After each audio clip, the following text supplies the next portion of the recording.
तो दोस्तों, दुनिया के किसी भी कंट्री से इस वीडियो को देख रहे हो, बहुत इंपॉर्टेंट खबर आपके साथ शेयर करने वाला हूं। आप भी प्रवासी हो और एक इंडियन हो तो इस न्यूज़ को, इस अपडेट को ध्यान से सुनना, क्योंकि ये जो गवर्नमेंट ने अपडेट जारी किया है और जितने भी कंट्री है सारे कंट्री से निकालने का काम शुरू किया गया है। भारत सरकार खुद फ्लाइट वहां पे भेज रही है। किसी कंट्री में 10 फ्लाइट, किसी में 5, किसी में 20, इस तरह से बहुत सारे कंट्री में भारत सरकार ने फ्लाइट भेजना शुरू कर दिया है और कुछ लोगों को निकालना भी शुरू कर दिया गया है। 3 इंपॉर्टेंट अपडेट है, तीनों अपडेट के ऊपर आपसे बात करने वाला हूं। 2-3 मिनट का वीडियो है, लास्ट तक जरूर देखना ताकि आपको पूरी जानकारी मिले। तो चलिए स्टार्ट करता हूं, बताता हूं अपडेट के बारे में। तो पहला एयरपोर्ट से रिलेटेड एक अपडेट है, वो भी आपको ध्यान से सुनना है, क्योंकि कल के घटना में मुंबई जो एयरपोर्ट पुलिस है एक चेकिंग अभियान चलाया, क्योंकि बहुत सारे जो टैक्सी ड्राइवर, ऑटो ड्राइवर, जो लोग पर्यटक लोग बाहर कंट्री से आते थे उनको बेवकूफ़ बनाते थे। जहां की भाड़ा मान लिए 500 रुपये है, वहां से 2-2 हज़ार 3-3 हज़ार उनसे भाड़ा वसूला जाता था। तो अब वहां की जो एयरपोर्ट पुलिस तक ये शिकायत पहुंच गई है, क्योंकि जो पर्यटक लोग यहाँ पे आते हैं वो घूमने आते हैं और इससे हमारे देश का जो है वो स्थिति सही होती है, क्योंकि जितना टूरिस्ट लोग यहाँ पे आएंगे उतना ही हमारे कंट्री आगे जाएगा। तो अगर लोगों के साथ इस तरह का स्कैम होगा तो अपने कंट्री में जाकर बताएंगे, तो फिर जो है जो भी आ रहे हैं यहाँ पे इंडिया वाले, इंडिया में घूमने के लिए, वो भी नहीं आएंगे। इसलिए ऐसे लोग की ऐसे ही सज़ा होनी चाहिए। और बहुत सारे लोगों को गिरफ्तारी भी हुई है और 13 लोगों को जो टैक्सी, जो 13 जो ड्राइवर है उनका टैक्सी भी जब्त कर लिया गया है। तो बिग सलूट है मुंबई एयरपोर्ट पुलिस को, जो इस तरह से, क्योंकि सादा ड्रेस में वो बाहर एयरपोर्ट के बाहर खड़ा रह के इस तरह का चेकिंग अभियान चलाया गया और कुछ लोगों को गिरफ्तार किया गया। आप क्या सोचते हो, नीचे कमेंट सेक्शन में अपना राय नीचे जरूर बताना। दूसरा जो इंपॉर्टेंट अपडेट है, बहुत बड़ी खबर है, क्योंकि बहुत सारे जो कामगार हैं जो अदर कंट्री से, जैसे खाड़ी देश से, जॉर्डन है, ओमान है, कतर है, बहरीन है, दुबई है, सऊदी है, बहुत सारे कामगार मुझे कमेंट करके पूछ रहे हैं कि अभी प्रेजेंट टाइम, क्योंकि लोग वहां से 1-1 साल या 2-2 साल पे छुट्टी मनाने के लिए इंडिया आते हैं। जब यहाँ पे वो इंडिया आ जाते हैं तो उनको वापस जाने के लिए अभी बहुत तकलीफ हो रहा है, वापस जा नहीं पा रहा है। इस वजह से लोग परेशान है कि अभी फ्लाइट का अपडेट क्या है। तो पहले के मुकाबले अभी कोई फ्लाइट ज़्यादा, जैसे युद्ध जिस तरह से चल रहा था उसी तरह से अभी भी चल रहा है। अभी कोई युद्ध खत्म हुआ नहीं है और लगातार और भी ईरान हमला कर रहा है, अटैक कर रहा है ये खाड़ी देश में, जैसे Oman, Qatar, Saudi, Bahrain, Dubai. क्योंकि इसके जो भी खाड़ी देश में हमला किया जा रहा है उसका मूल्य जो कारण है वो है अमेरिकी बेस है यहाँ पे, इसलिए ये जो ईरान है अटैक कर रहा है, क्योंकि यूएस तक तो उनका मिसाइल जाएगा नहीं, इसलिए ये जो अमेरिकी बेस है सारे कंट्री में, वहाँ पे उनके बेस पर हमला किया जा रहा है। तो अभी स्थिति सही नहीं है। जो लोग मुझे बार बार कमेंट करके पूछ रहे थे, तो आप जाने से पहले अपडेटेड रहें और देख लें कि आपको जो विदेश मंत्रालय क्या गाइडलाइन जारी कर रहा है, एयरपोर्ट अथॉरिटी क्या बोल रहा है, और अपने ट्रैवल एजेंट से अपडेटेड रहें फ्लाइट से रिलेटेड। नहीं तो एयरपोर्ट पर जाने के बाद पता चलेगा कि आपका फ्लाइट कैंसिल हो गया, फ्लाइट ही नहीं जा रहा है। तो इस बात का लाजिम ख्याल रखना।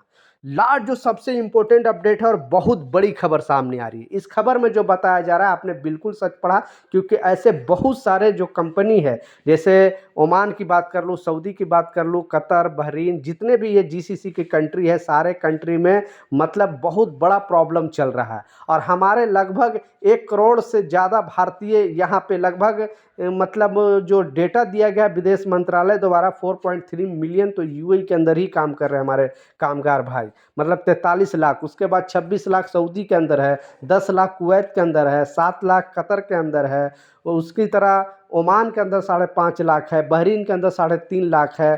तो जो टोटल जो बताया जा रहा है लगभग 1 करोड़ बताया जा रहा है जो हमारे प्रवासी वहाँ पे रह रहे हैं। अब भारत सरकार जो फ्लाइट भेज रही है ये सब कंट्री में अपने नागरिकों को बुलाने के लिए, और बहुत सारे कंपनी भी अपना काम वगैरह बंद कर दिया है, क्योंकि सुरक्षा के लेके इंडियन कंपनी भी वहाँ पे काम कराती है, कंस्ट्रक्शन वगैरह का, और भी कंपनी, तो कुछ कंपनी भी अपने यहाँ जो है काम बंद कर दिया है, बोला जब युद्ध खत्म होगा उसके बाद ही हम काम चालू करेंगे। तो ऐसे बहुत सारे प्रवासियों को या तो इमरजेंसी छुट्टी भेजा जा रहा है, और नहीं तो जो छुट्टी जाना चाहता है उसे कंपनी अप्रूवल भी दे रही है कि हाँ आप अपने कंट्री जा सकते हो अभी। लेकिन कुछ कामगार तो नहीं सोच रहे कि हम छुट्टी जाकर वहाँ फंस न जाए, वापस नहीं आ पाएंगे। कुछ कामगार जिनका ज़्यादा दिन हो गया वो सोच रहे हैं कि यहाँ मरने से अच्छा कि हम जाओ अपने फैमिली के साथ वहाँ घूम लें, क्योंकि बहुत सारे लोग वहाँ पे डरे सहमे हैं। पहले तो प्रेजेंट टाइम में मुझे ये कमेंट करके बताएं, अगर दुनिया के किसी भी कंट्री से वीडियो देख रहे हो, बेसिकली जीसीसी कंट्री से, तो वहाँ की प्रेजेंट टाइम की स्थिति क्या है, क्योंकि इंडिया के जो भी न्यूज़ चैनल आप खोल के देखोगे देखोगे तो पता चलेगा लगातार हमले हो रहे हैं, लगातार प्रॉब्लम चल रहे हैं। तो इसलिए आप अगर कमेंट करोगे तो पता चलेगा आपकी फैमिली को, जो आपकी फैमिली यहाँ पे है, कि वहाँ की स्थिति क्या है, क्योंकि कमेंट के थ्रू ही लोग पता चलते हैं रियलिटी। ठीक है, तो आप जरूर कमेंट करें कि वहाँ पे अभी प्रेजेंट टाइम की स्थिति कहाँ है और कहाँ से वीडियो देख रहे हो। दूसरा, जैसा बताया कि भारत सरकार ने बहुत सारे कंट्री में फ्लाइट भेजा है इंडिया को निकालने के लिए, इंडियन को निकालने के लिए, और वो इंडियन को जो वहाँ पे कामगार काम कर रहे हैं उनको अभी नहीं निकाला जा रहा है, उन पर नज़र बनाए रखा है भारत सरकार। लेकिन जो वहाँ पे गए थे, जैसे टूरिस्ट वीज़ा पे दुबई में बहुत सारे प्रवासी यहाँ से बेसिकली इंडियन गए थे घूमने के लिए, और वहाँ पे कोई स्टूडेंट वीज़ा पे भी जाते हैं, ऐसे पढ़ने लिखने भी जाते हैं। उसी तरह जैसे सऊदी के अंदर हज करने मुस्लिम लोग को, जो हज का वहाँ पे उम्रा करने हज करने जाते हैं, और भी कंट्री में जिस किसी कंट्री में जाते हैं, तो जो लोग एयरपोर्ट में फंस गए थे उनके लिए भारत सरकार ने फ्लाइट भेजा है, और लगभग 10 से 12 हज़ार लोगों को निकाला गया है ये सब खड़े देश से, और भी ऑपरेशन चालू है और भी लोगों को बुलाया जाएगा। लेकिन जो कामगार वहाँ पे काम कर रहा है उनके लिए अभी कोई स्पेशल ऐसा एक्शन नहीं लिया गया, लेकिन विदेश मंत्रालय पूरी तरह से नज़र बनाए रखी ऐसा कुछ मामला आएगा। लेकिन मेरा एक सजेशन है कि पासपोर्ट अपने पास आप रखो तो आपके लिए बेहतर होगा, क्योंकि सिचुएशन अगर बिगड़ती है तो अगर आपको फ्लाइट पर बैठाया जाएगा तो पहले आपसे जो है टिकट छोड़ के पासपोर्ट पूछा जाएगा, क्योंकि वो टिकट का तो बाद में जो भी होगा, लेकिन पहले आपको पासपोर्ट पूछा जाएगा कि आपके पास पासपोर्ट है कि नहीं। तो जब तक नहीं आपके पास पासपोर्ट रहेगा तब तक आप फ्लाइट के अंदर जा ही नहीं सकते हो, क्योंकि अपना नागरिकता साबित करने के लिए आपके पास पासपोर्ट होना चाहिए। इसलिए दुनिया के जितने भी गल्फ़ कंट्री में बेसिकली रह रहे हो इंडियन, तो अपने पास पासपोर्ट रखें, क्योंकि बहुत सारे जो कंपनी है वो पासपोर्ट आपका रख लेती है और फिर जब ज़रूरत पड़ती है तब देती नहीं है। इसलिए आप अपने कंपनी से पासपोर्ट मांग लोगे तो आपके लिए सही रहेगा। तो ये कुछ अपडेट था, कुछ जानकारी था, मैं सोचा आप लोग के साथ शेयर करूं। इस वीडियो को ज़्यादा से ज़्यादा शेयर करें ताकि लोगों तक रियलिटी पता चले कि अभी स्थिति क्या है। मिलता हूं नए अपडेट के साथ, नई जानकारी के साथ। जब तक जय हिंद।